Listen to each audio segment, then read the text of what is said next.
of the United States, Iran will never be allowed to have a nuclear weapon. Good morning.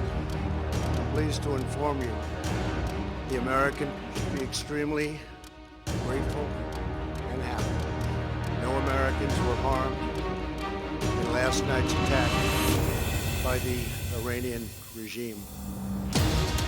We suffered no casualties. All of our soldiers are safe, and only minimal damage was sustained at our military bases. Our great American forces are prepared for anything.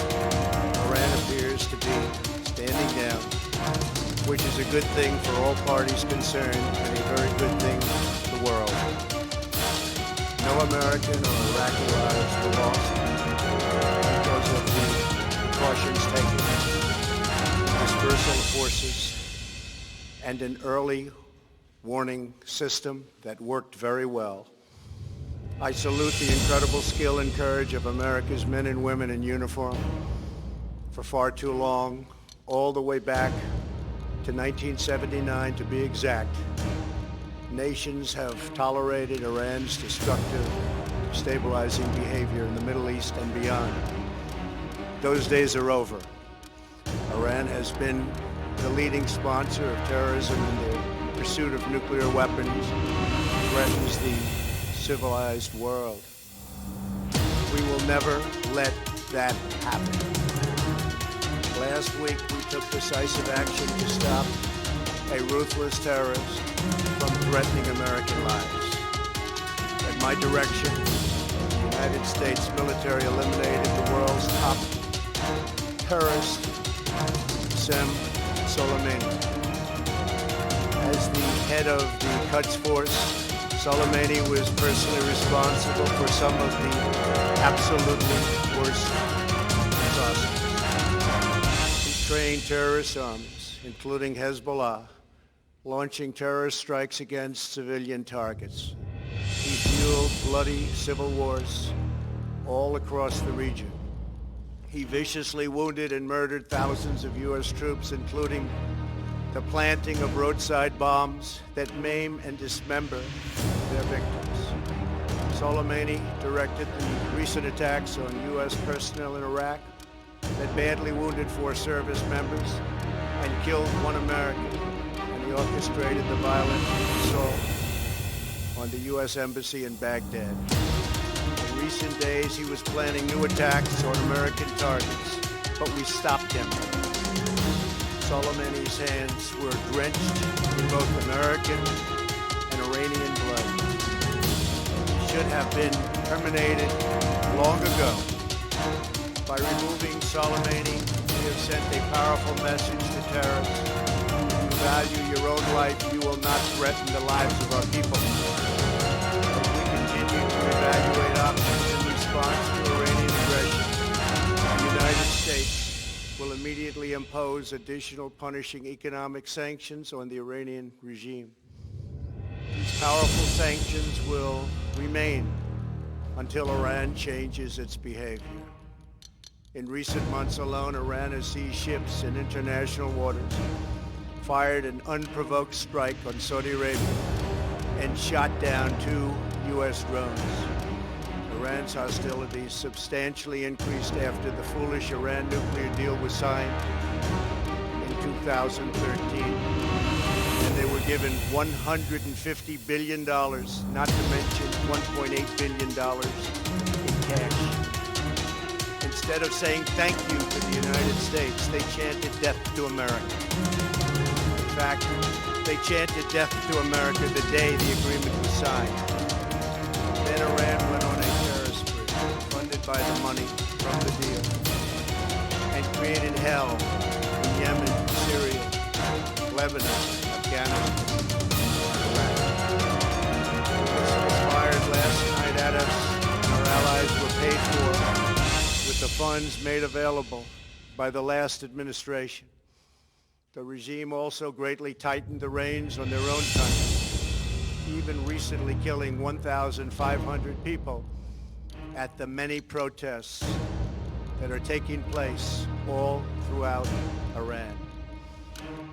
the very defective JCPOA expires shortly anyway and gives Iran a clear and quick path to nuclear breakup. Iran must abandon its nuclear ambitions and end its support for terrorism.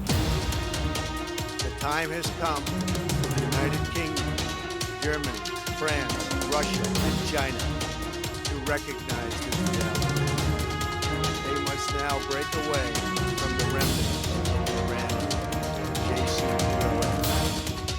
We must all work together toward making a deal with Iran that makes the world a safer and more peaceful place. We must also make a deal that allows Iran to thrive and prosper and take advantage of its enormous untapped potential. Iran can be a great country. Peace and stability cannot prevail in the Middle East as long as Iran continues to foment violence, unrest, hatred, and war. The civilized world must send a clear and unified message to the Iranian regime. Your campaign of terror, murder, mayhem will not be tolerated any longer. It will not be allowed to go forward. Today, I am going to ask NATO to become much more involved in the Middle East process. Over the last 3 years, under my leadership, our economy is stronger than ever before and America has achieved energy independence. These historic accomplishments changed our strategic priorities. These are accomplishments that nobody thought were possible. And options in the Middle East became available. We are now the #1 producer of oil and natural gas in the world. We are independent. We do not need Middle East oil. The American military has been completely rebuilt under my administration at a cost of $2.5 trillion. U.S. armed forces are stronger than ever before. Our missiles are big, powerful, accurate, lethal, and fast. Under construction are many hypersonic missiles. The fact that we have this great military and equipment, however, does not mean we have to use it. We do not want to use it. American strength, both military and economic, is the best deterrent. 3 months ago, after destroying 100% of ISIS and its territorial caliphate, we killed the savage leader of ISIS, al-Baghdadi, who was responsible for so much death, including the mass beheadings of Christians, Muslims, and all who stood in his way. He was a monster. Al-Baghdadi was trying again to rebuild the ISIS caliphate and failed. Tens of thousands of ISIS fighters have been killed or captured during my administration. ISIS is a natural enemy of Iran. The destruction of ISIS is good for Iran, and we should work together on this and other shared priorities. Finally, to the people and leaders of Iran, we want you to have a future, and a great future, one that you deserve. One of prosperity at home and harmony with the nations of the world. The United States is ready to embrace peace with all who seek it. I want to thank you, and God bless you.